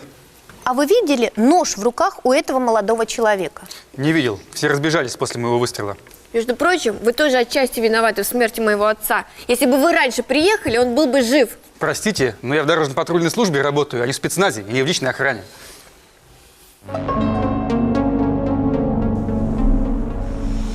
Работаю. Простите, Мария Петровна. Так вы говорите, ваша соседка уже вторые сутки не показывается, да? Ну, Галина Николаевна, женщина одинокая. Ну, мало ли что случилось. Так она что, и в магазин не выходит? Не выходит. И самое странное, Фимку своего не выгуливает. Ведь собака не может 2 дня терпеть, правда ведь? Никто не может. Она же своего Фимку так любит. Иная мать так своих детей не балует, как она, Фимку. Значит, говорите, любит своего пса. Так он, наверное, уже весь дом своим лаем поднял на ноги. Молчит. А может, сдох? Может, и сдох. Как вы говорите, кличка? Фимка. Извините.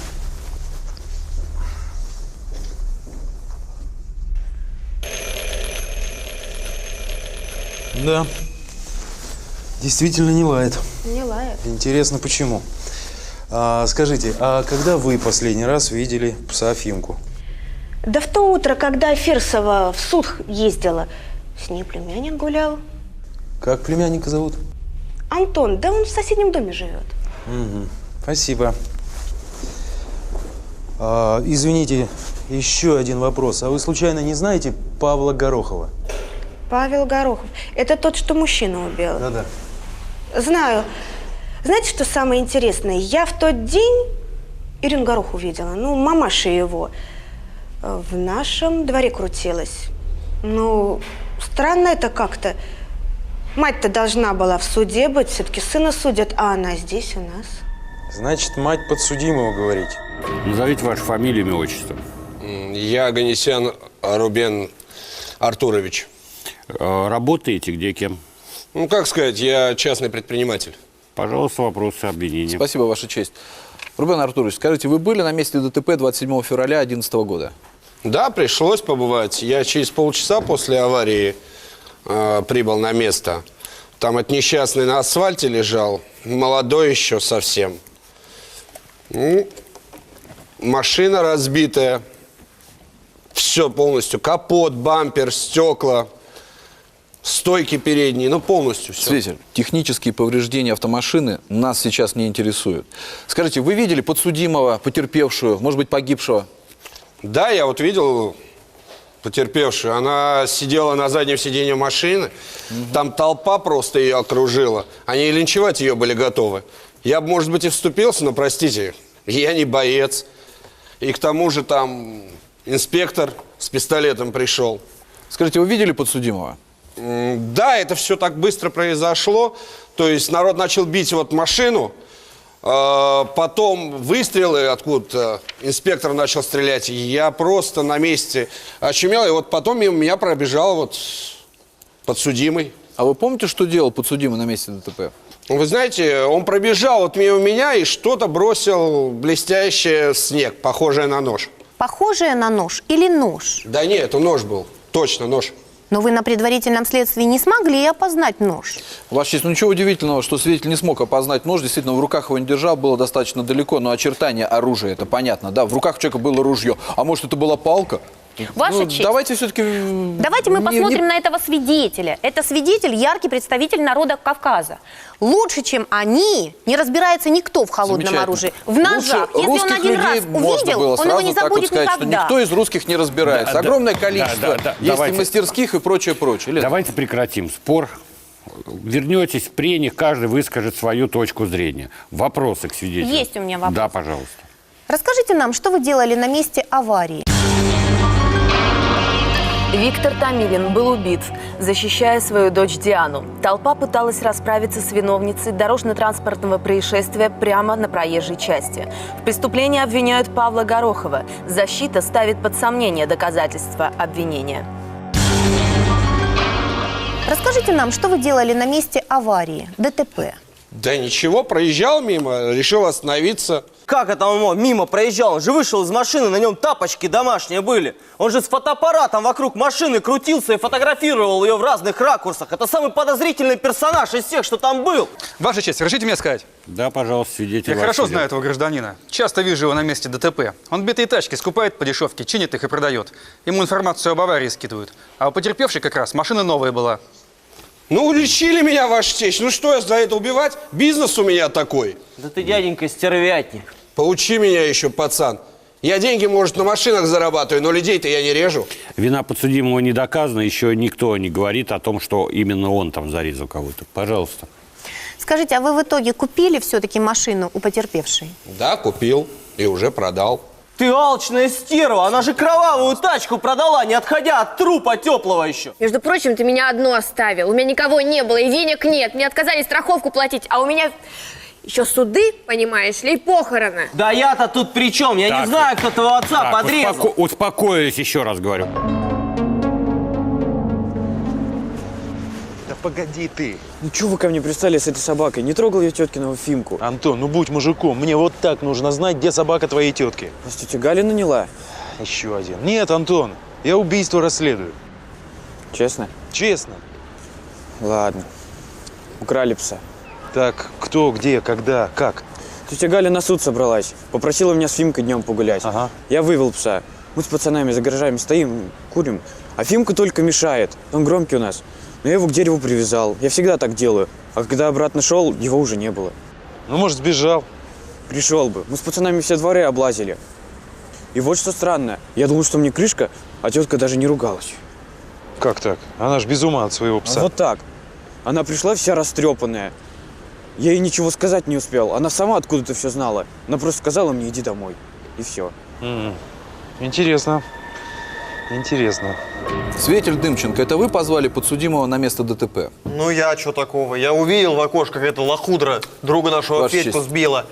Ну и, соответственно, я сразу к Пашке, и с Пашкой пошли справедливость наводить. Свидетель Дымченко, я вам делаю замечание, не надо никого оскорблять в судебном заседании. И поясните, пожалуйста, что вы понимаете под понятием справедливость? Ваша честь, я телек смотрю и знаю, что сейчас у кого бабло имеется, тот имеет право безнаказанно простых людей давить. Вот мы с Пашкой и побежали как-то разобраться. Олег, ты поаккуратнее со словами. Лично я пошел посмотреть. Ну да, точно. Ну, давайте не будем отвлекаться, рассказывайте.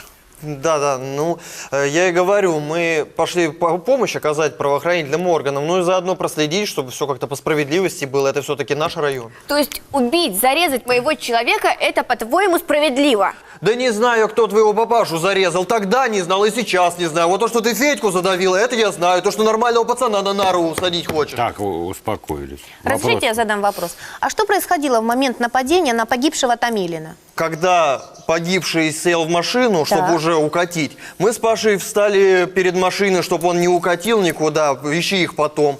Потом какая-то толпа набежала, какие-то люди, не знаю, кто такие, откуда, зачем. Ну и, соответственно, когда вытащили погибшего из машины, соответственно, Когда он уже в крови рухнул, какой-то парень в сторону рванул. А где находился мой подзащитный в момент, когда упал погибший? Ну, я говорю, Паша рядом со мной стоял перед машиной. А вы не видели у него нож? Или, может быть, знаете о том, что был у него нож? Нет, у Паши никогда ножа не было. Как бы он вообще острые предметы не очень любит. А вот, ну, если пистолет, ну, это я уже понимаю. Спасибо тебе большое, Олежка, ты мне сейчас очень Ну, помог. а что такого? Я все от чистого сердца говорю, как есть. Ваша честь, я обращаю ваше внимание, что действительно из показаний всех свидетелей, которые мы здесь выслушали, а это уже третий свидетель, была толпа, что не отрицает и сама потерпевшая. И вся толпа была настроена агрессивно, как сказал один из свидетелей, линчевать готова была эту потерпевшую. И каждый человек мог совершить это преступление из этой толпы. Но они не были установлены и не были допрошены даже. То есть не проверена ни одна версия причастности другого лица к этому преступлению. Это возмутительно. Ваша честь, все-таки защита такие предположения сейчас делает. Давайте то, о чем можно говорить с уверенностью. За трибуной у нас находится друг подсудимого. В своем старании обелить подсудимого, он даже перестарался. Он говорит, вообще острые предметы не любит, я так понимаю, да? Дома ножи и вилки выбросили, ничего нету у вас подсудимый. Пистолет бы это, да, это было бы здорово. Ну, конечно. Ваша честь, это друг подсудимого. Пришел он сюда только с одной целью.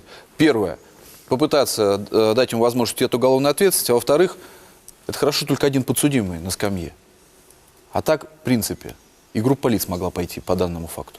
Ваша честь, у меня нет вопросов к этому свидетелю. Прошу к его показаниям отнестись критически. Ваша честь, а какие основания не доверять этому свидетелю? Если он точно так же предупрежден об уголовной ответственности, как и остальные свидетели, задачу заведомо ложных показаний. Кроме того, это единственный свидетель, который с самого начала конфликта находился рядом с моим подзащитным. Все остальные пришлые и их сомнительные показания в судебном заседании вызывают вопросы. Да, ваша как честь, потерпевшая, которая говорила сначала, что она сидела и укрывалась которая вышла на улицу для того, чтобы разобраться, восстановить справедливость в своем районе, в отношении финансовые с потерпевшей. Да, Все это конечно, эти люди были от начала до конца. Вот только другой человек, которого Уважаемые убили. стороны, я прошу Уже ничего успокоиться, пояснить не я вам предоставлю возможность все высказать в судебных прениях. Вопросы к свидетелю Ваша честь, к имеются? этому свидетелю вопросов нет. Ваша честь, я очень прошу. Мне надо 2 дня. Мы установили местонахождение свидетеля Фирсовой и обязательно доставим ее в судебное заседание. Я в начале судебного заседания промолчал, думаю, где же Фирсова, которую мы неделю вот ждали. Поверьте, все происходит фактически с колес. Но информация ко мне пришла, что она есть, мы знаем где, что произошло. Эта ситуация сейчас разрешается, Фирсова придет в судебное заседание. Свидетель Дымченко, присаживайтесь. Суд объявляет перерыв на 2 дня.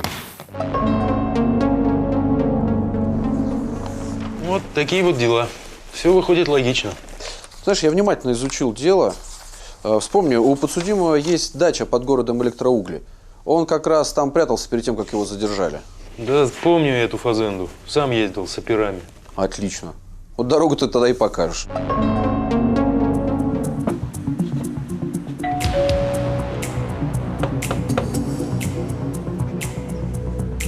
Чего надо? Не холодновато для дачи-то, Ирина Васильевна? Да ничего, я уж привыкшая. Чего надо, говорю? Я уже все на следствии сказала. Нужно будет, значит, на суде повторю. Ну, понятно, понятно. Я вообще здесь не за этим. Фимка! Фимка! Вот и славно. Вы чего? Ничего, ничего. Я смотрю, собачку вместо сына завели, да, Ирина Васильевна? Чего вы несете? Я ничего не несу. Давайте я вам расскажу. 158-я. Кража чужого имущества. Собака – это имущество. Первая часть до 2 лет. А эксперты оценят, как значительный ущерб, до 5 лет лишения свободы. Понятно, нет? Нате, арестовывайте, пожалуйста. О, истерика началась. Я представляю, вся семья Гороховых на нарах. Замечательная картина. Но вообще всех этих ужасов можно избежать. Это как? Давайте следующим образом сделаю. Вы отдаете мне пса, а я не буду выдвигать против вас обвинений в давлении на свидетеля и вообще не буду эту историю никак развивать. Только решать надо прямо сейчас, быстро. Да забирайте вы ее, эту псину. Жрет, как крокодил.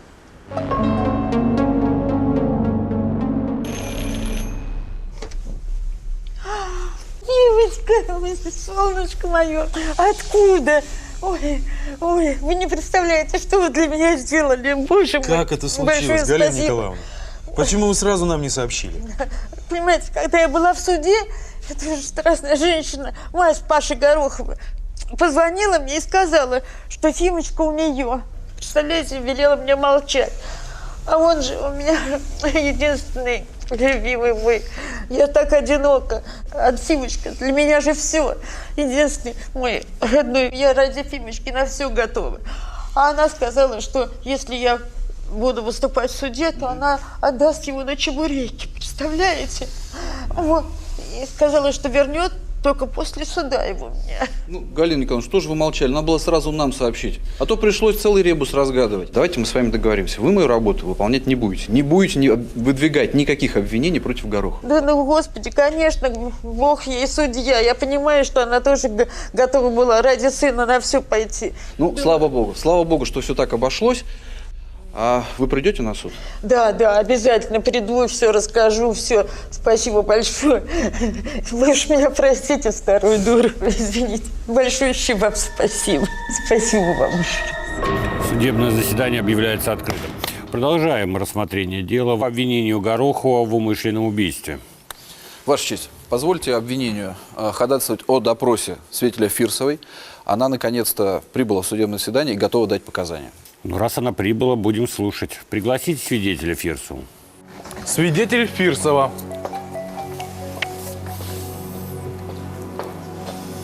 За трибуну пройдите, пожалуйста. Вы, Фирсова Галина Николаевна, проживаете Москва, Задонский проезд, дом 29, корпус 1, квартира 12. Все правильно? Все правильно. Работаете? Да, я преподаю литературу и русский язык в техникуме. Пожалуйста, вопросы. Спасибо, Ваша честь. Галина Николаевна, скажите, вы знакомы с подсудимым Гороховым? Да, я Паша Горохова 2 года преподаю литературу в техникуме. Отлично. Скажите, в руках у подсудимого вы когда-нибудь видели оружие?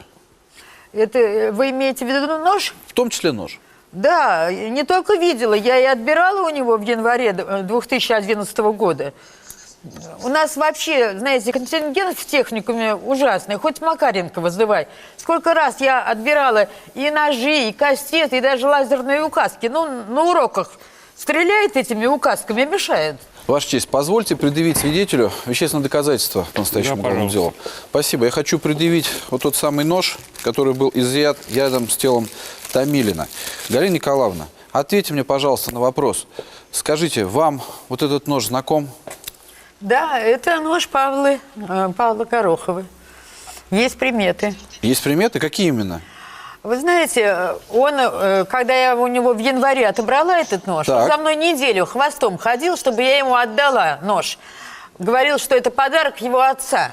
Представляете? Нашел, что подарить ребенку. Нет, что-нибудь полезное. Вот. Так я ему тоже, у меня этих оружий, ножей целый арсенал скопился. Я ему сделала опознание. Предъявила эти ножи, вот выбирай, какой твой. Он выбрал, у него здесь на рукояточке буква «Г», видите, нацарапана.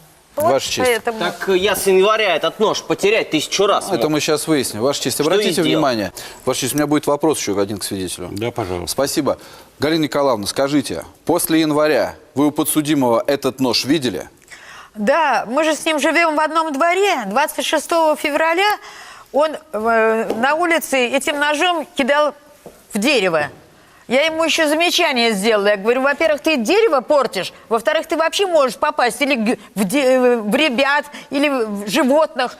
Соображать-то надо хоть немножко. Сделала ему замечание. Понятно, Галина Николаевна. Спасибо вам большое. Ваша честь, у меня больше нет вопросов. У меня есть вопрос уточняющий. Да. Скажите, а вот 26 февраля, как вы говорите, видели этот нож в руках у моего подзащитного. А вы его в руки брали, этот нож? Ну, 26-го я не брала. Не брали. Все, у меня вопросов нет. Спасибо, присаживайтесь. Дополнение у защиты имеется к судебному следствию? Нет, Ваша честь. У обвинения? Дополнение ходатайства не имею. Судебное следствие объявляется закрытым. Суд переходит к судебным прениям. Слово для выступления предоставляется государственному обвинителю Игнатию Алексею Михайловичу. Благодарю вас. Уважаемый суд, участники процесса. Я считаю, что вина подсудимого Горохова была доказана в ходе настоящего судебного заседания. Ваша честь, есть объективные данные, свидетельствующие о том, что именно подсудимый убил Томилина, убил отца потерпевшей. Это и следы крови на его одежде, это и нож, который был обнаружен на месте совершения преступления, нож, которым 26 февраля подсудимый еще причинял раны дереву, стоящему во дворе. 27-го, к сожалению, эти раны были причинены человеку, и эти раны были смертельными.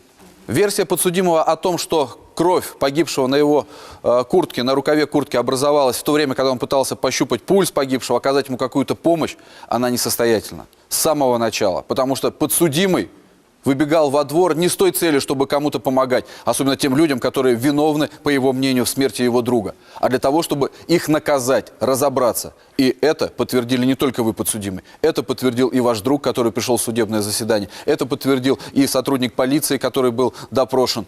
В этом нет никаких сомнений. Ваша честь, единственное, с чем я не согласен, но я не могу выйти за пределы предъявленного обвинения, это, конечно, с мотивом совершенного преступления.